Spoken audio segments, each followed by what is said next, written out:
Ruthless lawyer mocks a widow in court, shocked when she produces hidden evidence. Lily Harper stood alone in the courtroom, a fragile figure caught in the eye of a storm. Her neat navy blue dress couldn't hide the trembling in her hands. She glanced anxiously from the judge to the crowd, then to Victor Langston, the sharp, ruthless attorney who now loomed over her. With a smug flick of his gold cufflinks, he stepped forward. The room held its breath, until his voice cut through the silence like a knife. "Let's not waste the court's time, Your Honor," he began, his tone dripping with disdain. "Mrs. Harper is clearly attempting to fabricate a fairy tale. A grieving widow. How touching. But emotion is not evidence." Lily's chest tightened. Her knuckles whitened as she gripped Peter's old leather briefcase, her only shield in this battlefield disguised as a courtroom. Victor paced slowly in front of the jury box, pausing dramatically before turning back to face her. "You claim your late husband left everything to you, his house, his estate, his savings, yet all you have is, what exactly?" He raised an eyebrow. "A few sentimental memories and a signature on a will that no one can verify? You expect this court to believe that, Mrs. Harper?" Snickers rippled through the courtroom. A few jurors exchanged skeptical glances. Lily could feel the weight of judgment pressing in from all sides, the kind that didn't need a verdict to be cruel. Even the bailiff standing by the door seemed to look past her, as if she'd already been dismissed by the world. Victor struck again. "Or perhaps, and forgive me if I'm blunt, this was a desperate attempt to swindle your late husband's family. Perhaps you saw the estate and thought, why not keep it all for yourself?" He turned to the jury, arms spread wide. "Let's not pretend it hasn't happened before. She was the wife. She had access. She had motive. And most of all, she had opportunity." The words hit like bullets. Lily could hardly breathe. A single bead of sweat slid down her temple, but she didn't crumble. Not yet. I didn't." Her voice cracked. She swallowed hard, forcing herself to look straight at the judge. Her legs wobbled slightly under her, but she steadied herself. "Your Honor," she said, her voice barely louder than a whisper, "I know how this looks, but I'm not lying." Victor scoffed. "That's the best she's got, folks. I'm not lying." Touching. Lily's hands clenched around the leather of the briefcase. Inside it felt empty, hollow. But she knew something was there. Had to be. She hadn't dared open it in months, not since Peter's funeral. It had been too painful. But now it might be her only hope. "I have proof," she said suddenly. Victor stopped pacing. The courtroom stilled. Lily felt the blood rush to her head. Her vision blurred, but she pushed forward. "I have proof," she repeated, louder this time. The words pulled from a place deep inside her, the place Peter had once touched with his kindness, his trust. "But I need time." The judge leaned forward. "Proof of what, Mrs. Harper?" She swallowed again. "Of everything. That the will is real, that my husband left the estate to me. That Calvin, his brother, he's the one who's lying." Her voice cracked. "But it's in my husband's briefcase, and I haven't opened it since he passed." Victor's jaw twitched. "Convenient," he muttered. Suddenly the widow remembers she has evidence tucked away in a dusty old suitcase. How convenient indeed. The judge raised a hand. "Mr. Langston." Victor stepped back, but his smirk remained. Lily blinked back, the tears threatening to fall. She felt naked up there, exposed under the courtroom lights, her grief dragged across the floor for all to see and mock. But she wouldn't let them win. Not like this. "I'm not asking for sympathy," she said, her voice trembling but clear. "I'm asking for one chance to show the truth." The judge studied her in silence. Around the room the sneers quieted, replaced by something else. Uncertainty.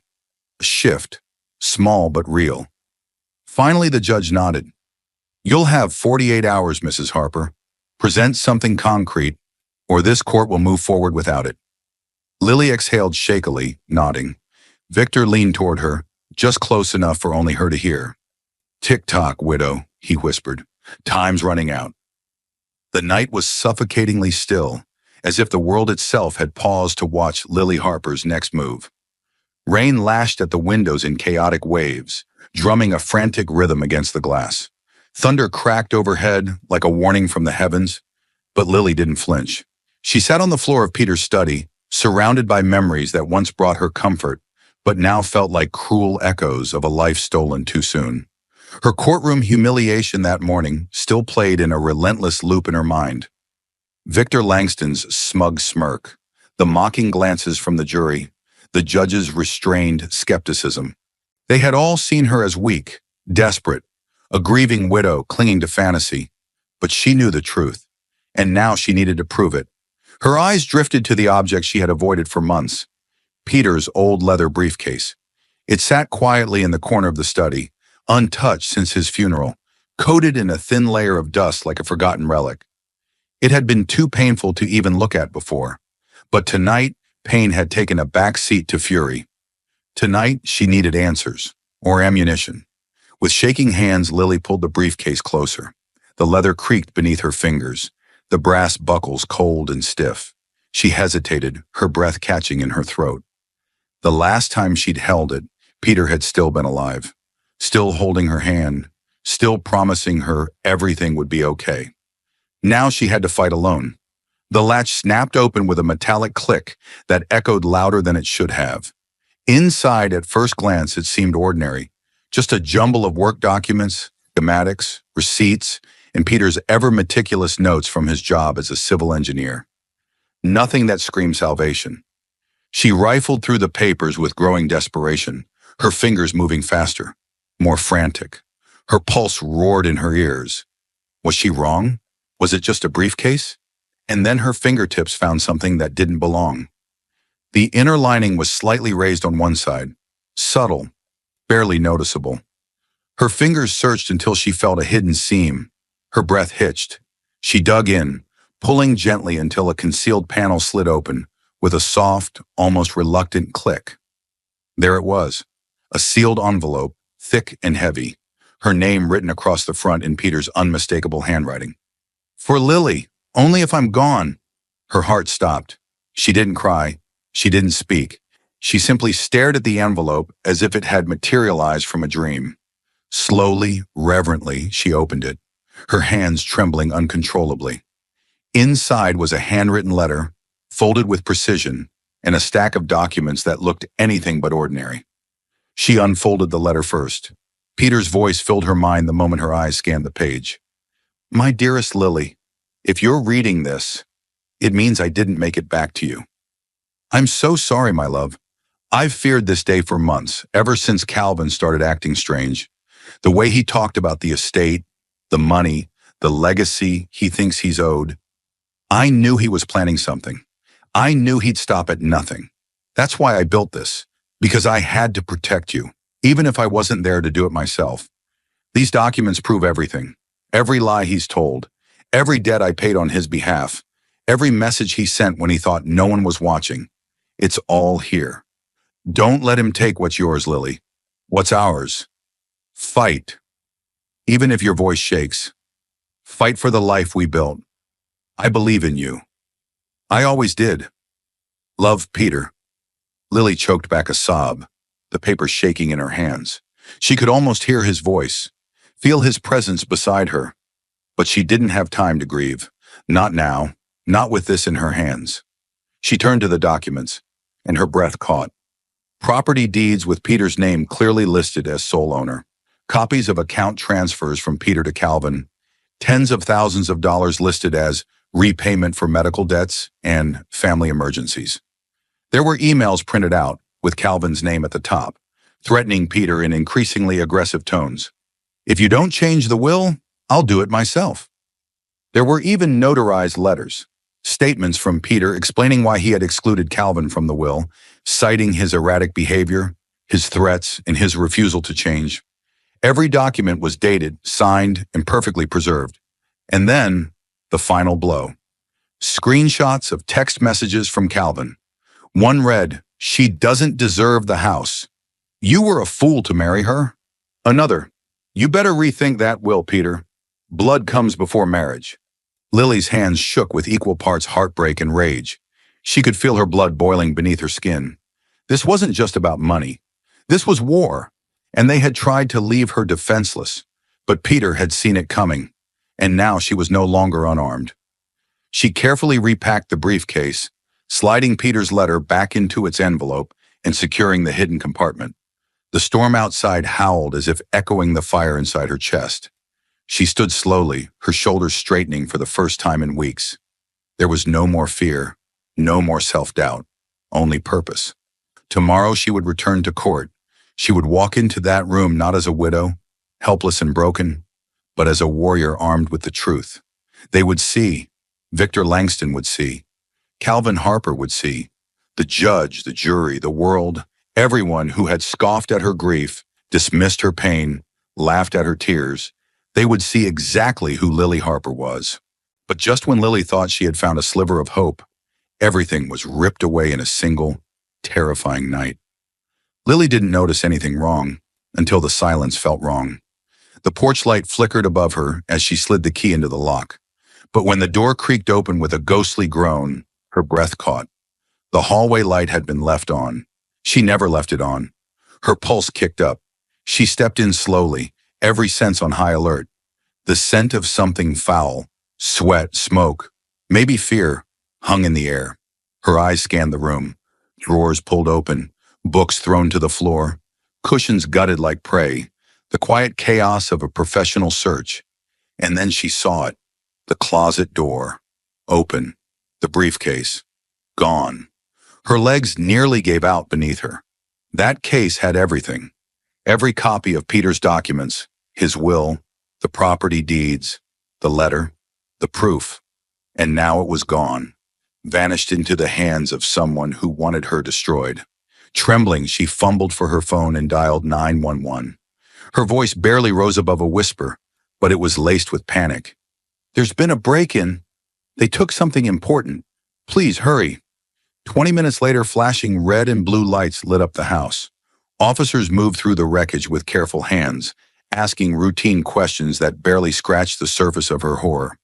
"Anything else missing?" one asked. "No," Lily said, her voice low. "Just the briefcase." He raised an eyebrow. "Must have been something valuable." "It was." She swallowed hard. "Not in money. In truth." They didn't get it. They didn't know what this meant. This wasn't just a burglary, it was an attack. And someone wanted her silenced. She barely slept that night. Every creak, every gust of wind sounded like footsteps. Her eyes stayed fixed on the front door until the sun came up. She packed what little she had and moved into a cheap motel across town. The place smelled like mildew and old cigarettes. But it had a lock, and right now that was all she needed. Or so she thought. The next morning, her phone rang. It was the motel manager, panic in his voice. "Ma'am, you need to come outside. It's your car." She didn't wait to hear the rest. She flew down the stairs two at a time and burst out the front door, only to stop dead. Smoke billowed into the sky. Her car, her only means of transportation, was engulfed in flames. A fire truck had just arrived, sirens howling, and firefighters were dousing the last of the blaze. The air stank of gasoline and melted plastic. All that remained was a blackened shell, a smoldering warning. Someone had torched it, in broad daylight, right in front of her motel. And just like that, whatever illusion of safety she'd been clinging to was gone. A police officer approached her gently. "We believe this may have been intentional. Any enemies? Anyone who might want to scare you?" Lily laughed, sharp, bitter, humorless. "I'm suing my late husband's brother. He hired the most ruthless lawyer in town. I'm being threatened, attacked, and now my car's on fire. You tell me." The officer nodded slowly. "We'll file this as targeted vandalism. You should consider relocating." She didn't even answer, because that was the thing. There was nowhere left to go. Back in the room, her hands still trembling, Lily collapsed onto the stained bed. She picked up her phone to call Tom Jenkins, her only ally left. But before she could dial, a new message flashed on the screen. Unknown number. Just one sentence. "Next time, it won't just be your car." Her entire body went cold. She read it again. Then again. Then again. A threat, plain and personal. This wasn't about scaring her anymore. This was a promise. Her stomach twisted into knots. She thought about the night before, the break-in, the missing briefcase. Now her car, burned like a public display of dominance. And this message? It was the final nail. The declaration that the next attack wouldn't be on her property. It would be on her. For a split second, Lily felt the fear clawing at her throat. It told her to run, to hide, to disappear before something worse happened. But then another voice pushed through. Peters, if you're reading this, it means I didn't make it, but I did everything I could to protect you. She couldn't stop now, no matter how afraid she was, no matter who was coming for her. She clenched the phone so tightly her knuckles turned white. She forced herself to stand, to breathe. She took photos of the message, the car, everything. She sent them to Tom. She called Officer Burke and reported the new threat. Then she packed her bag. She had nothing left to lose, but the truth, and she would not let them bury it. Across town, Victor Langston sat in a sleek office, sipping scotch, already drafting his next move. Calvin Harper paced behind him, fuming. She's still standing, Calvin spat. After all that, Langston smiled coolly.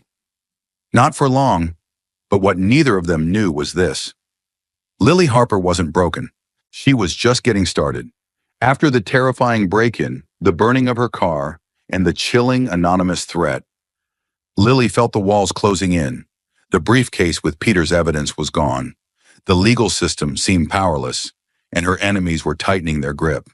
But amidst the fear, a single thread of hope pulled at her. Peter. He was careful, strategic. He had to have left something behind, somewhere, clinging to that last ember of faith. There's one place we haven't looked, Peter's workshop. Lily's breath fogged in the cold as she stood outside Peter's old workshop, a steel and wood outbuilding tucked behind what used to be their home. The place hadn't been touched since his death. The door groaned open with a reluctant creak as Tom Jenkins, her retired lawyer and only remaining ally, gave it a push. Dust filled the air, swirling in the shafts of light that pierced through cracked windows. It smelled of oil, sawdust, and something that felt eerily like memory. Are you sure this is where he kept things? Tom asked, scanning the cluttered room. Lily nodded, though her voice trembled. Peter was meticulous. If he didn't trust the courts, he trusted this place. They moved cautiously through the space. Tools hung untouched on the wall in neat rows. A rusting workbench dominated the far side. Drawers, shelves, old metal filing cabinets, all untouched since the funeral. Lily's hands brushed across a wrench, exactly where Peter had left it. For over an hour they searched. Every drawer, every container. Each cabinet yielded little but dust and spare bolts. Desperation crept into Lily's spine like a chill. Was it all just a desperate hope? Then something caught her eye. A patch of wall behind a cabinet that didn't quite match the rest. A tiny difference in paint, just slightly raised. Her fingers traced the edge. Hollow. Tom, she whispered, hard hammering. Help me move this. With a grunt, Tom helped slide the heavy cabinet aside, revealing a square section of wall that had been cut and carefully reaffixed. Lily's pulse quickened. There was a tiny seam, a crack. Tom pressed against it, but nothing moved. He wouldn't leave it unsecured, Tom muttered. He was smart. Then Lily remembered. Peter always kept a backup key in his old compass case. She found it, tucked inside a drawer, dusty and forgotten. The small key fit perfectly into a recessed lock, barely visible at the corner of the panel. With a soft click, the wall section swung open like a door. Inside was a steel safe, no larger than a microwave, bolted into the wall. Lily gasped. The keypad was worn. Tom handed her a flashlight, and her hands trembled as she typed in Peter's birthday. Beep, beep, click. It opened. Inside were neatly stacked folders, a thick brown envelope, and on top, Peter's leather-bound journal. Lily pulled it out, her hands shaking. He really did it, she whispered. He backed everything up. Tom flipped through the folders. These aren't just copies. These are notarized, originals, transfers, account statements, and he held up a document with Calvin Harper's signature. Forgery analysis reports, wire transfers, signed confessions. And then he froze, his eyes widening. Lily, this is a ledger. Peter's journal. Lily opened it slowly. Page after page, Peter had documented everything. Dates, times, conversations with Calvin. Each entry written in his firm, methodical handwriting. Calvin asked again today to borrow against the family trust. I refused. He threatened me. Another. Found discrepancies in the estate records. Calvin has been siphoning funds through a shell account. Tears blurred her vision, but she kept reading. I fear Calvin may attempt something drastic. I'm documenting everything in case I'm not here to defend Lily. Tom set the journal down gently. This is everything we needed. No, Lily whispered, gripping the book tightly. This is everything Peter knew would happen, and no one listened. She stared at the pages, her late husband's voice, his fears, his love, all inked in quiet desperation. He hadn't just suspected betrayal. He knew it was coming, and he tried to protect her even after death. The documents included scans of Calvin's attempts to falsify ownership of the Harper estate, emails, bank records, even messages with Victor Langston. Every paper was dated, signed, watermarked. Peter hadn't missed a thing. I can't believe this was here the whole time, Lily said. While they laughed in court, while they burned my car. They don't know this exists, Tom said. They thought they'd erased everything. They didn't, Lily said coldly. Peter was smarter than them, and now he's going to take them down. From the grave, Tom snapped the briefcase shut. Let's get this into a court-safe envelope and have it certified immediately. Then we call the judge. This changes everything. They didn't even bother locking the workshop. Lily clutched the journal like it was armor. The chill in the air no longer mattered. For the first time in days, she could breathe. But the war wasn't over, not yet. And when Lily stepped out into the light, she didn't just feel like a widow, she felt like a survivor, a woman armed with truth, and she was coming for justice. They had tried to erase her. Now she was going to erase them. One page at a time. Tom and Lily drove in silence, the gravity of their discovery sinking in with every passing mile. The briefcase sat between them like a sacred artifact, its weight immeasurable, its contents explosive. The road twisted under the darkening sky, headlights illuminating patches of broken asphalt. Every shadow seemed more threatening now. They knew Calvin wouldn't go down without a fight, and if he suspected they had new evidence, he'd stop at nothing to bury it. Do you think it's safe? Lily finally asked, her voice brittle. Tom didn't look at her. His eyes stayed on the road. Nowhere is completely safe, Lily. But we have the truth, and that's a weapon they didn't count on. When they reached his office, Tom placed the documents in a fireproof bag and locked it in a steel cabinet behind his desk. He called in a favor from a former colleague, a judge who still had influence. We'll file a motion to reopen discovery first thing in the morning, he told her. This isn't just a defense anymore. We're going on the offensive. Lily nodded, her jaw tight. She wasn't the same woman who had trembled on the courtroom floor while Victor Langston mocked her grief. She had been threatened, hunted, nearly broken. But not anymore. That night she stayed at Tom's guest room. She didn't sleep. She sat by the window, Peter's journal in her lap, rereading his final words. If they ever try to take this from you, fight. You have every right to. Outside, the wind howled, but inside, Lily burned with purpose. Absolutely. Here's a 500-word cinematic and intense paragraph that vividly continues your storyline from the moment Lily and Tom file an emergency motion to reintroduce the newly recovered evidence. The next morning, before the city had fully stirred awake, Lily and Tom stood at the courthouse steps beneath a sky still bruised with fading night. The wind bit at their faces, but neither of them flinched. In Tom's hand was a thick, sealed envelope. Inside it, Peter's final stand, the journal, the forged signatures, the financial records Calvin thought he'd erased. Every page reeked of betrayal, and every word carried the weight of a man who had known his own brother might someday destroy him. They passed through the security checkpoint in silence. Every echo of their footsteps down the marble hallway seemed louder than it should have been, each step a countdown. Lily clutched her coat tighter, trying to quiet the storm brewing in her chest. But her eyes were steel. She wasn't the woman who had once trembled on the stand, pleading for time. She was armed now, with proof, with purpose, and with nothing left to lose. Tom approached the clerk's desk like a soldier delivering classified intelligence. "Emergency motion for reconsideration," he said, his voice clipped, firm. The clerk, a young man barely old enough to shave, took the envelope without understanding the explosion it contained. Tom tapped the top of the file. "Time sensitive. This changes everything." The clerk nodded and disappeared into the judge's chambers. Moments later, a bailiff emerged, ushering them into a small conference room. It wasn't the main courtroom, but the stakes felt just as high.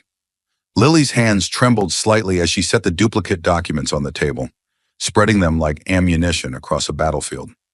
Judge Atwood entered, robe billowing like a storm front.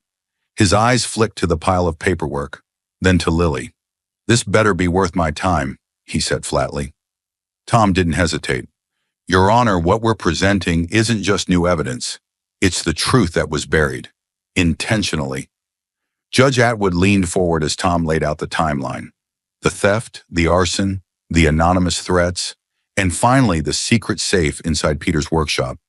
Each detail was delivered with razor-sharp precision. Then Lily slid Peter's journal across the table. The judge opened it. The room went silent. Page after page of meticulous notes, dates, conversations, accusations. A final entry that read like a farewell. "If you're reading this, it means I didn't make it, but I did everything I could to protect Lily." Judge Atwood closed the journal and exhaled slowly, the weight of it sinking in. "You understand," he said, voice low. "If this is authentic, this changes everything." Lily nodded once. "It is." He glanced at the documents one more time, then stood. "The court will reconvene tomorrow. The defense will be notified. But make no mistake, this better be bulletproof." As the gavel struck, Lily felt it echo through her bones. This was her moment, and no one, not Calvin, not Victor Langston, could stop what was coming. The following morning, the courthouse was a hive of murmurs, sideways glances, and rising tension. Something was wrong, very wrong. Lily felt it the moment she stepped into the building, an energy in the air, a sense of foreboding that made her heartbeat thunder in her ears. She clutched her briefcase tighter, unaware that inside the judge's chamber, a storm was already breaking. Judge Atwood's expression was grim when he entered the courtroom. He didn't waste time on pleasantries. "Before we begin," he said, "this court must address a serious and urgent matter." His eyes scanned the room until they locked on Lily, then Tom. Last night, the key evidence submitted by the plaintiff was discovered missing from the secure evidence room. Gasps rippled through the courtroom. Lily froze. Her blood went cold. "What?" Tom asked sharply, standing. "That's impossible. We filed it under proper chain of custody. It was secured." Judge Atwood nodded, lips drawn into a hard line. "It was, but sometime between 2:03 a.m. and 2:10 a.m., the surveillance system monitoring the evidence room was disabled. Precisely 7 minutes. And in that time, the documents, every last one of them, vanished." Lily's knees buckled slightly. She gripped the table for balance. "They were stolen?" she whispered. "That is the assumption," the judge replied. From across the aisle, Victor Langston rose slowly. He adjusted his cufflinks, that familiar smirk curling across his face like a wolf preparing to pounce. "Your Honor," he said smoothly, "in light of this egregious security failure and the complete absence of admissible evidence, I respectfully move to dismiss this case in full. Clearly, we can't proceed based on allegations alone." Tom snapped to his feet. "Objection! This wasn't a coincidence, Your Honor. The cameras going down, the timing, the threats, this was orchestrated." Langston chuckled. "Or perhaps your client never had any real evidence to begin with. Perhaps this entire production was designed to manipulate sympathy." "That's a lie," Lily burst out, her voice shaking with rage. "You know we had the evidence. You know it was real." Langston's gaze didn't waver. "Prove it." The judge banged his gavel. "Enough. I will not allow this courtroom to turn into a shouting match." A heavy silence fell.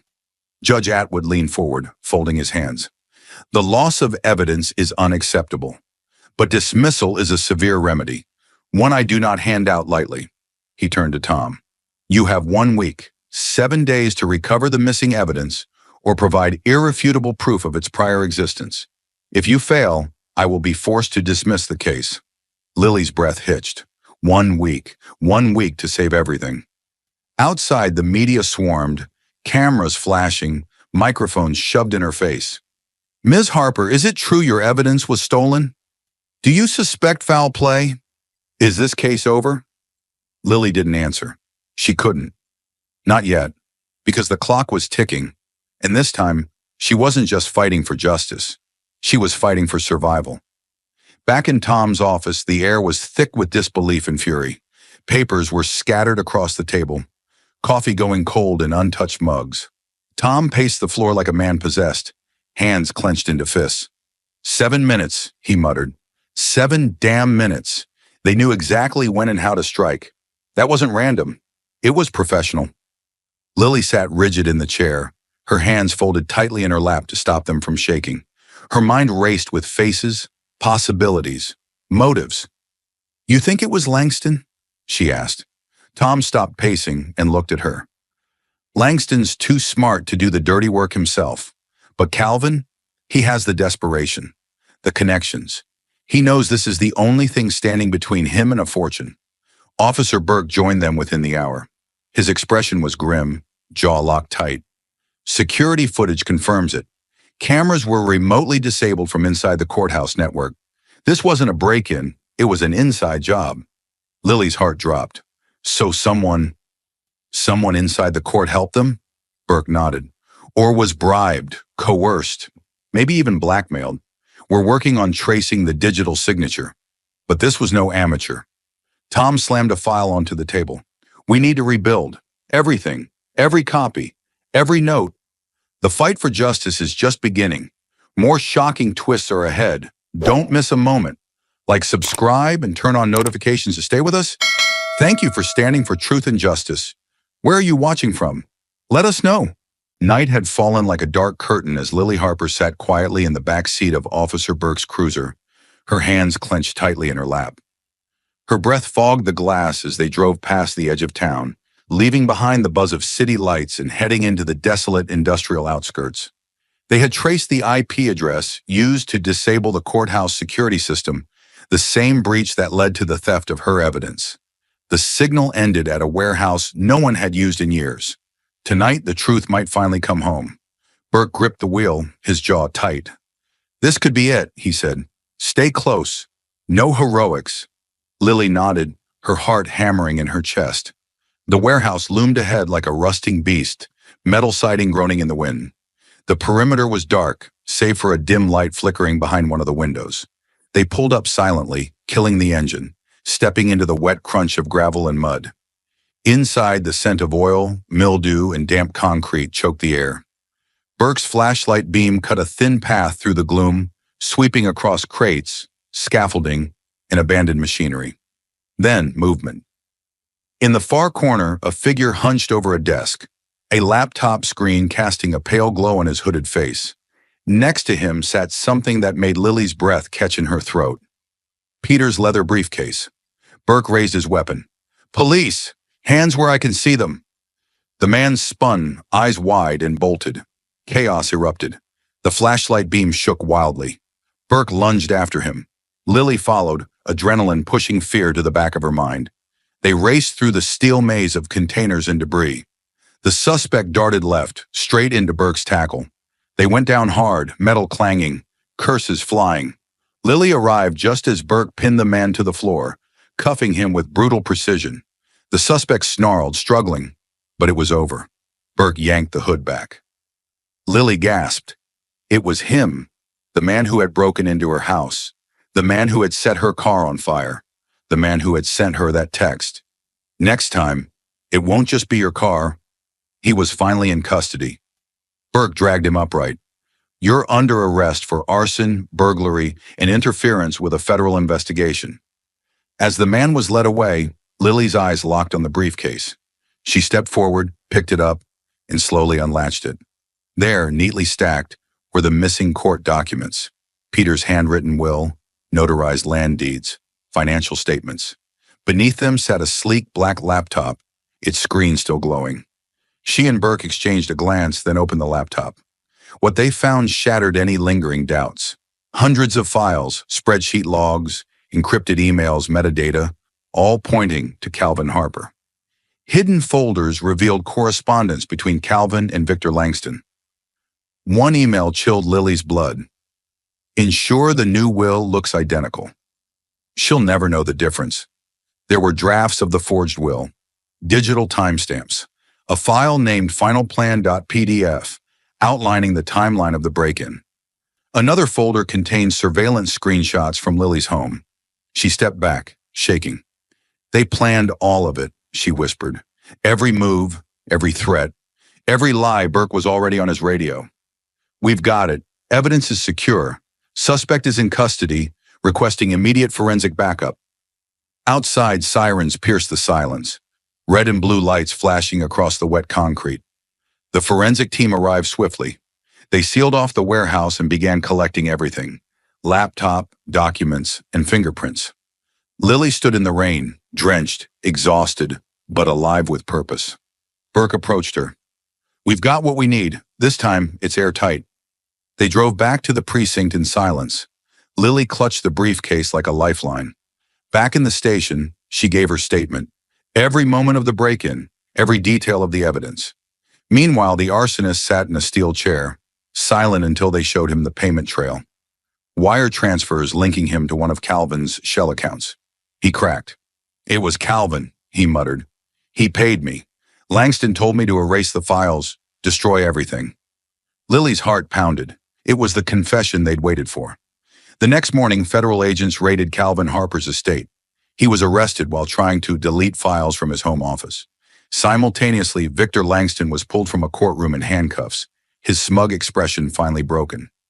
Inside Langston's firm, investigators found the original printout of the forged will, complete with notes in Langston's handwriting. One line, scrawled hastily in red ink, said, "Make sure it looks like Peter signed this." By the afternoon, press conferences were held. Burke and the district attorney outlined the charges: conspiracy to commit fraud, obstruction of justice, destruction of evidence, and attempted witness intimidation. Lily watched from the sidelines, trembling with disbelief. It was over. The wolves who had hunted her were finally cornered, but justice had taken its time. She returned home, sat alone in Peter's workshop, and opened his journal. Flipping to the last page, she found a line she had missed before. If anything happens, trust your instincts and don't give up. The truth is your armor. She closed the journal, her fingers tracing the leather cover. They had stolen her peace, tried to erase her, burn her future to the ground. But she had endured, she had fought, and now she had won. Lily Harper stood at the witness stand, heart pounding beneath the unyielding gaze of the courtroom. She had been dreading this moment for months, the final confrontation with those who had tried to steal her husband's legacy and smear her name. But she had found the strength to return, no longer trembling from fear. This time she was armed with truth, cold, hard, and undeniable. Her attorney, Tom Jenkins, gave her an encouraging nod. Then he turned to the judge. "Your Honor," he began, voice steady, "we call Mrs. Lily Harper to testify regarding the so-called new will that was allegedly signed by her late husband, Peter Harper." The tension in the room was palpable. Even the reporters at the back seemed to hold their breath, pens hovering over notepads. Lily took a deep breath and began. "Peter and I had discussed everything, every detail about our estate. He made it clear that I would inherit all assets. Then out of nowhere, Calvin Harper, his brother, produced a different will that claimed Peter left the estate to him. It didn't make sense. Peter never changed his mind." Her words echoed in the hush. A few jurors leaned forward, curiosity shining in their eyes. Across the aisle, Calvin Harper sat with a rigid back and clenched fists, while Victor Langston, his high-powered, sharp-tongued lawyer, kept a thin-lipped smile. Lily felt a flicker of anger as she remembered the times that same lawyer had humiliated her, twisting her grief into a performance. She forced herself to remain calm. Today was her chance to set everything right. Tom stepped closer. "Mrs. Harper, can you tell us about the day you first laid eyes on the alleged new will?" She nodded. I was called into a brief meeting by Calvin. He waved a document in my face, claiming it was Peter's final testament. I recognized Peter's signature at first glance, but the content was bizarre. The language didn't match Peter's usual style, and the lines about Calvin's inheritance seemed forced. I asked where the notarized seal was. Calvin had no real answer, just an excuse. Something about it felt deeply wrong. Langston rose, clearing his throat in that theatrical way he'd perfected. Objection, Your Honor. Speculation. The judge, an older man with a stern brow, merely waved him down. Overruled for now. Continue, Mr. Jenkins. Tom gave Lily a small smile. So you suspected it was a forgery. Why? She exhaled. Because Peter would have never cut me out. He told me many times that everything would be mine. Langston scoffed. Again, Your Honor. She's not a handwriting expert. Tom ignored the jab. Your Honor, we intend to prove the forgery through expert testimony, but Mrs. Harper has the right to explain her initial suspicions. Lily recalled the theft of her original documents, the break-in, the intimidation. She described the old briefcase Peter had hidden, full of evidence reaffirming his true wishes. But Calvin and Mr. Langston kept insisting this new will was valid, she said. No matter what proof I showed, they claimed I was lying. When she finished, Tom thanked her. We'll hear more from Mrs. Harper if needed. For now, we'd like to call Dr. Marion Loeb, a handwriting and document analysis expert. Dr. Loeb approached the stand, a composed figure with graying hair. She was sworn in. Then Tom presented her with the alleged new will in Peter's known signatures. On a large screen, magnified images revealed glaring inconsistencies, pen lifts, tremors, pressure variations. Dr. Loeb pointed with a laser pen. Notice this loop here. It's tighter in the question's signature, indicating the writer hesitated or traced over an existing outline. Langston stood, arms folded. Dr. Loeb, people's signatures can change over time. Couldn't Mr. Harper have been under stress? She shook her head. Stress causes tremors, yes, but these anomalies suggest mechanical tracing. The forger paused in places Peter's writing normally flowed. The jurors watched intently. Lily felt her pulse quicken with hope. This was the evidence she'd prayed for, scientific proof that the alleged will was a sham. Tom also called upon Mark Reynolds, a longtime friend of Peter. Mark testified that Peter had never mentioned revising his will. He actually told me he was worried Calvin might try to pull something like this, Mark said. Said if it ever happened, Lily should hold her ground. Victor Langston tried to undermine Mark's credibility, but the friend stayed calm, repeating Peter's words with unwavering conviction. Next up was Naomi Perez, Peter's personal attorney. She explained the thorough process she and Peter had followed to finalize the original will. At no point did he express a desire to alter it, she said, adjusting her glasses. And if he had, there'd be a record, a date, a revised filing. There wasn't. Calvin squirmed in his seat, casting an anxious glance at Victor. Lily nearly smiled, recalling how unstoppable they had seemed just weeks ago. Now the tide was turning. Finally, Tom called the woman everyone had been whispering about, Linda McMillan, an investigator hired by Calvin. Linda looked uneasy, but her gaze was steady. After taking the oath, she began, I was employed by Mr. Harper to gather proof that Mrs. Harper had orchestrated a forgery. But as I investigated, I realized there was no such proof. In fact, all the evidence pointed to the original will being legitimate. Tom leaned forward. So why did you keep working for Calvin Harper? Linda swallowed. He offered me extra money to falsify data. He wanted me to create digital documents that proved Lily changed the signatures. But I couldn't do it. I gathered everything he sent me, including messages from Mr. Langston, and I kept it. A hush descended. Calvin stood up abruptly. You lying? Sit, the judge warned, eyes narrowing. Linda pressed on. I have emails, encrypted files, even a recording where Calvin explicitly says the new will is a fake, but he wants it to look real enough to stand up in court. He told me, and I quote, we just need to discredit Lily long enough for the judge to side with us. Langston's face reddened with fury. Objection! The judge's gavel thundered. Overruled. This court will review any digital evidence Miss McMillan provides. Calvin sagged back into his chair. Lily could almost taste his desperation, mingled with that old fear she had known so well. But now the fear wasn't hers. The judge declared a brief recess. Lily left the stand, heart thumping. Tom guided her aside, whispering, "We've got him. With Macmillan's testimony and the signature analysis, we're set." Outside, reporters fired questions, cameras flashed. Lily kept her composure, giving only short responses. She was determined to stay dignified, not stoop to the spectacle Calvin and Langston had orchestrated. When court resumed, a forensic IT specialist took the stand to confirm Linda's digital evidence was unaltered. Timestamped chats, emails, audio recordings. The specialist explained how file metadata corroborated Linda's story. Each blow hammered away at the fortress of lies Calvin had built. Lily watched him sink lower, shoulders hunched in defeat. Langston attempted to cross-examine the specialist, insinuating that Linda could have fabricated the data. But the forensic expert was unshakable. "Everything's consistent," he said. "No signs of tampering or manipulation. The evidence stands." Finally, the judge called Lily back. She sat exhaling slowly, steeling herself for one last confrontation. "Mrs. Harper," he said, "the court has heard from experts, witnesses, and an investigator who was employed by Calvin Harper. We've seen strong proof that this so-called new will is forged. Is there anything else you wish to add before we deliberate?" Lily glanced at Tom, who nodded. She turned to the judge.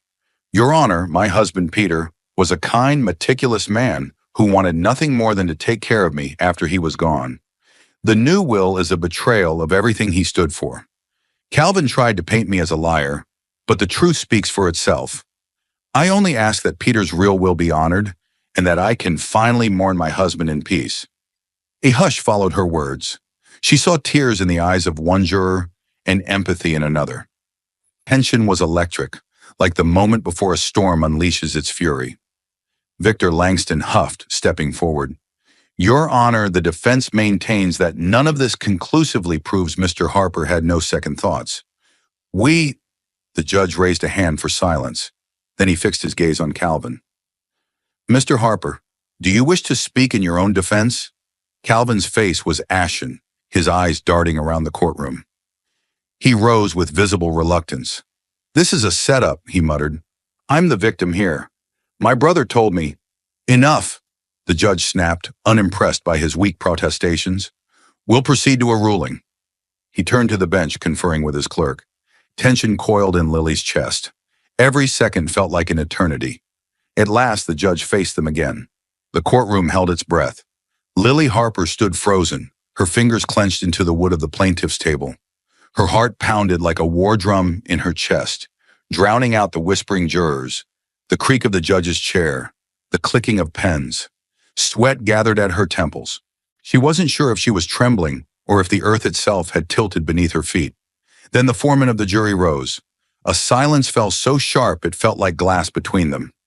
"In the case of Harper versus Harper," the foreman said, voice unwavering, "we, the jury, find in favor of the plaintiff, Lily Harper."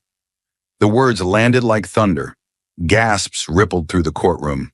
One of Calvin's attorneys dropped a pen. Victor Langston's jaw visibly clenched, but he didn't speak. He couldn't. The verdict had hit him like a brick wall. Lily's breath caught. For a heartbeat, she couldn't move. Then the weight of the moment crashed down on her, and tears spilled freely down her cheeks. Not of sorrow, but of righteous, exhausted relief. She had won. Everything they tried to steal, her dignity, her home, her husband's legacy, was finally reclaimed. Across the aisle, Calvin Harper's expression twisted. Rage, disbelief, and fear tangled on his face as officers moved toward him. He stood abruptly, knocking his chair to the floor. "This is a setup," he shouted, voice cracking. "It's all lies. She forged the—" "Mr. Harper," the judge's voice thundered over the chaos, "you are hereby remanded to custody for charges of document forgery, attempted arson, and conspiracy to obstruct justice. Sit down." Two officers flanked Calvin, hands firm on his arms. "No!" he barked. "You can't do this to me. I'm family. I have rights." "You forfeited those rights," the judge said coldly, "when you tried to burn the truth to the ground." Calvin was led out of the courtroom, his shouts fading into muffled echoes behind the closing doors. Victor Langston sat still as stone, but he was sweating. The prosecutor turned, slow and deliberate, toward the defense table. "Your Honor," he said, "we intend to pursue a formal investigation into Mr. Langston's involvement in the forgery, concealment of evidence, and interference with a federal case. We will also be filing a motion with the state bar to have him disbarred pending the results of that investigation." Victor didn't flinch. The flicker of fear in his eyes betrayed the storm brewing inside. Lily turned to Tom Jenkins, the retired lawyer who had guided her through every moment of this nightmare. He gave her a small, solemn nod. "It's over," he whispered. "Justice won today." She couldn't speak. Her throat had closed with the weight of vindication. She'd stood in front of a system built to dismiss women like her. She'd been mocked by powerful men, doubted by strangers, stalked, threatened, nearly broken. But she had never surrendered. And now the very system that tried to silence her had been forced to speak her truth aloud. After the verdict, reporters swarmed outside the courthouse, their voices clashing in a chorus of questions. "Mrs. Harper, how do you feel? What do you want to say to Victor Langston? Do you think Calvin Harper will see prison time?" Lily paused at the top of the courthouse steps, the wind pulling at her coat. She took a slow breath, then faced the cameras. "I want to say," she began, her voice clear and resonant, "that truth doesn't burn. No matter how many matches they strike, how many documents they forge, how many lives they try to ruin, truth endures. And today, it won." Flashbulbs exploded. Journalists shouted. But Lily stepped down, one slow stride at a time, each step shedding another layer of fear, of pain, of helplessness. Inside, Victor Langston remained seated as his law license was placed under immediate review. He didn't speak a word as the court officer approached with documents. His fall from grace had begun, quiet, crushing, and irreversible. Lily Harper stepped into the sunlight, onto the courthouse steps, and into the roar of 100 voices shouting her name. The verdict was still fresh, still echoing in her bones. "We find in favor of the plaintiff." But this moment wasn't about victory, it was about truth. And for Lily, it was time the world heard it, not from the mouths of lawyers or headlines, but from her and from Peter. She wore the same navy dress she had worn on the first day of the trial. Simple, modest, strong. In her hands, she held a single letter, yellowed and folded with care. It was Peter's last letter, tucked inside the hidden compartment of his old briefcase. The one she had found when the world was crumbling around her. The one he'd written in case he didn't live to see her safe again. Flanked by reporters, cameras, and microphones shoved toward her like weapons, Lily inhaled slowly. Her voice, when it came, was soft but unshakable, cutting through the noise with the calm fury of a storm on the rise. "I want to read something," she said, eyes scanning the sea of flashing lights and frozen faces. "This is from my husband, Peter Harper. He wrote this when he knew his life and mine might be in danger." She unfolded the letter, the crackle of paper audible over the hush that suddenly fell over the plaza. "My dearest Lily, if you're reading this, it means I'm not beside you anymore. But I never left you. Not truly. I've watched you fight battles no one else could see. I know the kind of world that will come for you when I'm gone. It won't be fair. It won't be kind. But you, Lily, you are stronger than every lie they'll tell about you. Don't let them silence you. Not with fear, not with shame, not with power. The truth is the sharpest blade in a dark world. And I know, without doubt, you'll wield it better than anyone. Protect yourself. But more than that, fight. For yourself. For me. For everyone who's ever been told to sit down and shut up when they knew something was wrong." Lily paused. Her hand trembled slightly, the pages fluttering in the light breeze. But her voice did not waver. She folded the letter slowly and looked up. "I was mocked, threatened, called a liar. They tried to burn away the evidence, to erase my voice, to bury me in silence. They thought they could take everything, and for a time they nearly did. But Peter's words brought me back. This letter reminded me that the truth doesn't die, not when someone is brave enough to speak it." The crowd leaned in, riveted. Journalists stopped scribbling. Photographers lowered their cameras. In that moment, she wasn't just a widow. She was the voice of every person who'd been silenced, overlooked, or destroyed by injustice. If you have ever been bullied, dismissed, or made to feel small, do not remain silent. If the system is against you, if no one believes you, if every door has slammed in your face, fight anyway, even if you are the only one left standing.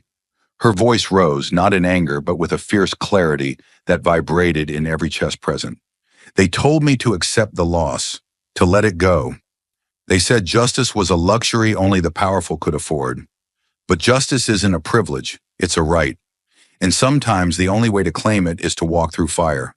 So walk through it, scream through it, survive it.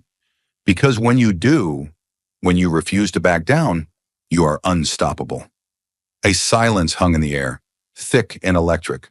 Behind her, courthouse officers watched with solemn awe. Somewhere in the crowd, a young girl clutched her mother's hand tighter.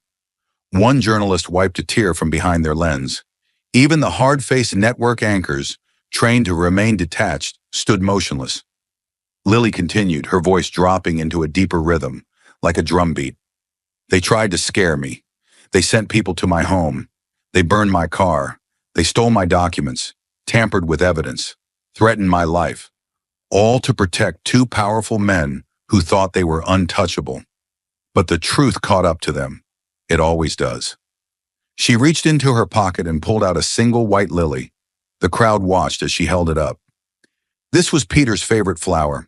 It represents resilience, simplicity, and peace. I dedicate this moment, not just to him, but to every victim whose truth was denied, to every person who stayed quiet because they were afraid, to every whistleblower, every survivor, every fighter. You are not invisible, and you are not alone. She placed the lily at the base of the courthouse steps, as if laying down a banner of victory, not of revenge, but of restoration. The moment was cinematic, suspended in time. No music, no fireworks, just truth. The media exploded with questions as soon as she turned away. Ms. Harper, what will you do now? Do you plan to sue Calvin Harper personally? Will Victor Langston face jail time? Do you consider yourself a hero? She didn't answer. She didn't need to. Her message had already pierced the noise. It would echo far beyond those marble steps. It would be replayed, reprinted, retweeted, remembered. As she descended the stairs, flanked by Tom Jenkins and Officer Burke, a gentle breeze picked up again, like the world itself was exhaling. The storm had passed. The flames were out. The evidence had spoken. And Lily Harper, once silenced, once hunted, once alone, had become a force the world would never ignore again. Thank you for watching until this moment and for standing with us on this journey for justice. Your support means everything. Like, subscribe, and turn on notifications so you never miss what's next. And we'd love to hear your thoughts. Leave a comment below and let us know what moved you most in this story. Together, our voices make a difference. The story of Lily Harper is not just a courtroom drama. It is not just about forged documents, arson, or the downfall of a corrupt lawyer and a greedy brother. This story is a battle cry for justice in a world where power often silences the vulnerable. It is a raw, unflinching mirror held up to a system that frequently bends to influence and wealth, ignoring the cries of those without it. Lily's journey was never about revenge. It was about dignity, truth, and reclaiming a voice that others tried to erase. From the very first moment she stepped into that courtroom, trembling and alone, Lily was underestimated. She was labeled a grieving widow, naive, easily broken, someone to be swept aside.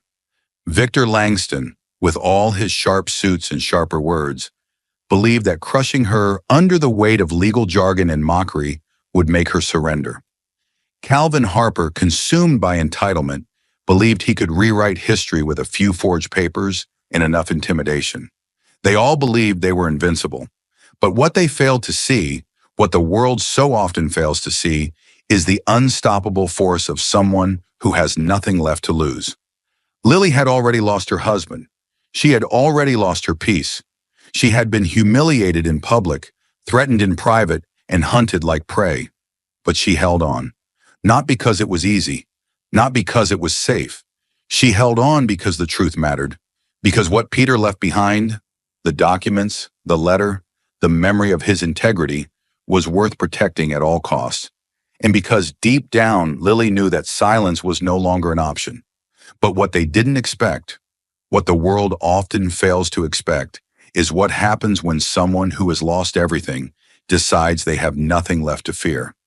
Lily's courage did not come from strength. It came from desperation, from the ache of losing the person she loved and the horror of watching his legacy twisted into something unrecognizable. It came from knowing she couldn't sleep peacefully while injustice triumphed over truth. And it came, most of all, from the quiet determination that she owed Peter more than tears. She owed him a fight. The story forces us to confront a brutal reality. Justice is not guaranteed. The truth is not always enough. And people like Victor and Calvin exist, not just in fiction, but in every corner of the world. They exploit the system, manipulate records, bury evidence, and smile as they dismantle lives brick by brick. But as Lily proved, even the most insurmountable mountain can be climbed by someone who refuses to give up. Even the most tangled web of lies can unravel when met with persistence, courage, and the right question asked at the right time. This story is not simply a victory. It is a lesson carved in fire and fear, in late-night whispers and courtroom shouts. It teaches us that the line between predator and prey is thinner than we think, that the law, while designed to protect the innocent, can become a weapon when wielded by the wrong hands, that the system itself can become complicit in injustice unless challenged by those brave enough to demand more. The hidden message in Lily's journey is a challenge. Will you remain silent in the face of injustice? Or will you speak, even if your voice shakes? Will you protect what is right, even when it's dangerous?